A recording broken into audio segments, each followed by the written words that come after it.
Jeffrey സാക്സ് എന്ന് പറയുന്ന Jewish American policy analyst പറഞ്ഞ ഒരു കാര്യമുണ്ട്.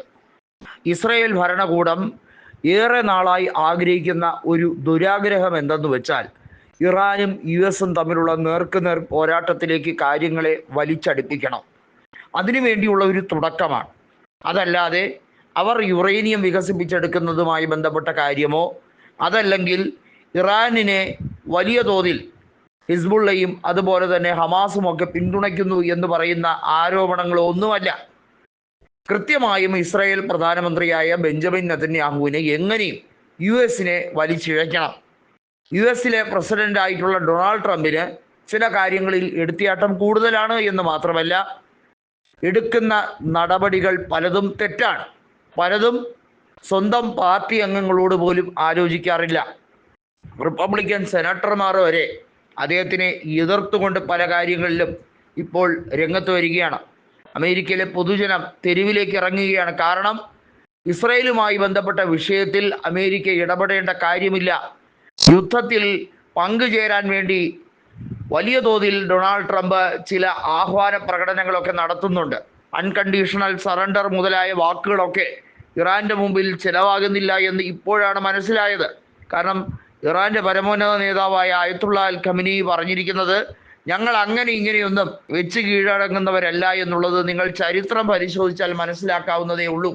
പിന്നെ എന്ത് കാരണത്താലാണ് നിങ്ങൾ അങ്ങനെയൊക്കെ പറയുന്നത്?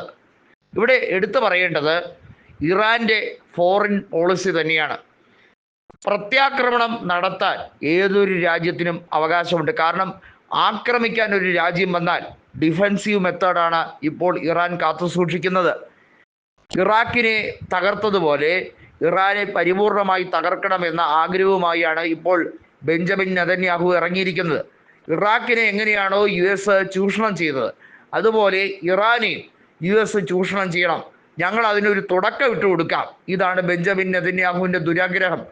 ആ ദുരാഗ്രഹം എല്ലാ രീതിയിലും പൊളിച്ചെടുക്കണം എന്ന് തന്നെയാണ് ഇപ്പോൾ വ്യക്തമാക്കുന്നത്. അതായത് ഇറാനെ സംബന്ധിച്ചിടത്തോളം അവരുടെ അധികാരം, അവരുടെ ഇപ്പോഴത്തെ അഭിമാന പ്രശ്നം എന്ന് പറയുന്നത് ഇസ്രയേലിൻ്റെ ഇത്തരത്തിലുള്ള അക്രമ ശൈലിയെ തകർക്കുക എന്നുള്ളത് തന്നെയാണ്. ഇസ്രായേൽ വിചാരിച്ചു വലിയ തോതിൽ ചില ആക്രമണമൊക്കെ നടത്തി കഴിയുമ്പോൾ ഇറാൻ അങ്ങ് മുട്ടുവിറയ്ക്കും, പിന്നെ US-ൻ്റെ പേരും കൂടെ പറഞ്ഞാൽ മതിയല്ലോ എന്നുള്ളത്.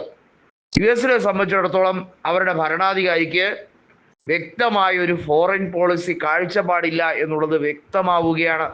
അതേസമയം ഇസ്രയേലിന്, പ്രത്യേകിച്ചും ബെഞ്ചമിൻ നെതന്യാഹുവിൻ്റെ ചിരകാല അഭിലാഷം എന്ന് പറയുന്നത് US-ഉം ഇറാനും തമ്മിൽ പ്രത്യക്ഷത്തിൽ യുദ്ധ പോരാട്ടം ഉണ്ടാകണം.